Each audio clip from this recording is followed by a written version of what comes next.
একটা সময় এই খাবারগুলা খেতে এত বেশি ভালো লাগতো, সময়ের সাথে সাথে মানুষ কেন যেন পরিবর্তন হয়ে যায়। এখন আর এই খাবারগুলা খেতে একদমই ইচ্ছা করে না, কেন যেন ভালো লাগে না। মনে হয় 2-4টা যদি ভর্তা ভাত খেতে পারতাম অনেক বেশি ভালো লাগতো। আর আজকে কি কি রান্না বান্না করি সবকিছু শেয়ার করবো, পুরো ভিডিওর সাথে থাকবেন। আসসালামু আলাইকুম, কেমন আছেন সবাই? আজকে কি রান্না করি প্রথমে একটু বলে নেই। আজকে হচ্ছে গরুর মাংস রান্না করব। কিছুটা গরুর মাংস নিয়ে নিছি আর গরুর কিছুটা মাথার মাংস নিয়ে নিছি, দুইটা মিক্স করে হচ্ছে বুটের ডাল দিয়ে রান্না করব। বুটের ডালটা কিছুক্ষণ ভিজিয়ে রাখতেছি। গরুর মাথার যে অংশটা আছে সেটা হচ্ছে হলুদ আর নুন দিয়ে একটু সেদ্ধ করে নিব। ওগুলা সিদ্ধ করে পরিষ্কার করে রেখে দিছি। আর এখন হচ্ছে সকাল সকাল আমার কিচ্ছু খাওয়া হয় না, 1 কাপ চা বানাই নিতেছি। বিস্কিট দিয়ে হচ্ছে একটু চা খেয়ে নিব, তারপরে হচ্ছে রান্না বান্নার আয়োজন শুরু করব। আমি হচ্ছে আজকে চাটা গুঁড়ো দুধ আর হচ্ছে লিকুইড যে দুধটা মানে কন্ডেন্স মিল্ক, এই দুটা মিক্স করে হচ্ছে চাটা বানাবো। আর হচ্ছে গরুর দুধের চাটা কিন্তু আমার কাছে অসম্ভব পরিমাণ মজা লাগে। গরুর দুধ ছিল না, যার কারণে হচ্ছে গুঁড়া দুধ আর হচ্ছে কন্ডেন্স মিল্ক দিয়ে চাটা তৈরি করে নিতেছি। চাটা হচ্ছে পাতি দেওয়ার পর বেশ খানিকক্ষণ জাল করে নিব, তারপরে ঠান্ডা মাথায় একটু খেয়ে দিয়ে রান্নার এদিকে চলে আসছি। আগে হচ্ছে গরুর মাংসটা রান্না বসে দিতেছি।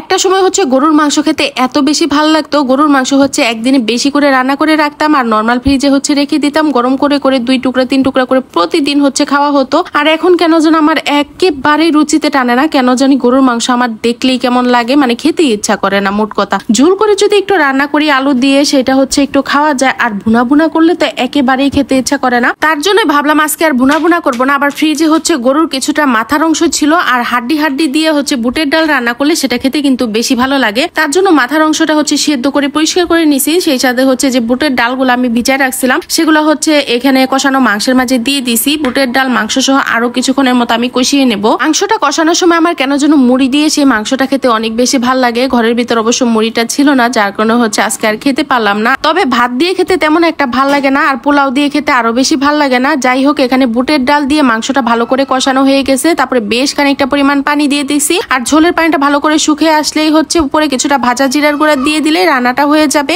বাহিরে এত পরিমাণ রোদ উঠছে, টানা কয়েকদিন ধরে হচ্ছে বৃষ্টির দেখানে আবহাওয়া এত পরিমাণ গরম, রান্নাঘরে ঢুকলেই হচ্ছে গা একদম জ্বলে পুড়ে যায়। রান্না তো একদমই করতে ইচ্ছা করে না, মনে হয় 3 বেলায় পানি ভাত খেয়ে থাকি। পরেও পরিবারের সবার আবদার আজকে পোলাও রান্না করতেছি। যদিও বা এই পোলাও খাওয়ার পর কিন্তু একেবারে আর ভাল লাগে না, কারণ গরমের মাঝে পোলাও খেতে কিন্তু ভাল লাগে না। ঠান্ডা ঠান্ডা ওয়েদারের মাঝে খিচুড়ি পোলাও এগুলা খেতেই বেশি ভাল লাগে। আমাদের বাসাতে হচ্ছে রাইসার পাপা দুজনেই হচ্ছে পোলাও লাভার। তাদের হচ্ছে পোলা ভাত হলে আর গরুর মাংস বা মুরগির মাংস যে কোনো একটা ভুনা হলে তাদের আর কিছু লাগে না। যাই হোক, এদিকে হচ্ছে পোলাওটা রান্না করে নিছিলাম। আর আজকে হচ্ছে ঘরে হচ্ছে শসা ছিল না, শুধুমাত্র টমেটো ছিল, তাই কিছুটা টমেটো কুচি কুচি করে কেটে নিছি। সেই সাথে পেঁয়াজ মরিচ নুন দিয়ে ভালো করে মেখে নিছি। আর এখানে কিছুটা ভেড়ার মাংস আছে, সেই সাথে ডাল দিয়ে রান্না করা গরুর মাথা মাংস একসাথে মিক্স করে যে রান্না করছি সেই রান্না, সেই সাথে পোলাও, সবকিছু টেবিলের মাঝে গোছগাছ করে রেখে দিছি। দুপুরে অল্প পরিমাণ করেই হচ্ছে কিছুটা পোলাও আর হচ্ছে বুটের ডাল দিয়ে খেয়ে নিয়েছিলাম। তারপরে রাতের যে খাবারটা, রাতে কিন্তু একেবারে আমি আর পোলাও খাই নাই, যদিও বা একটু বাড়িয়ে চাড়িয়ে রান্না করছিলাম রাতের সহ। তারপরেও হচ্ছে রাতে আর পোলাও খাওয়া হয় নাই। আগের দিনে রান্না করা কিছুটা করলা ভাজি আর সাদা ভাত হচ্ছে নর্মাল ফ্রিজে ছিল, সেগুলো গরম করে খেয়ে নিছিলাম। আর হচ্ছে বুটের ডাল রান্নাটা কিন্তু অসম্ভব মজা হয়েছিল।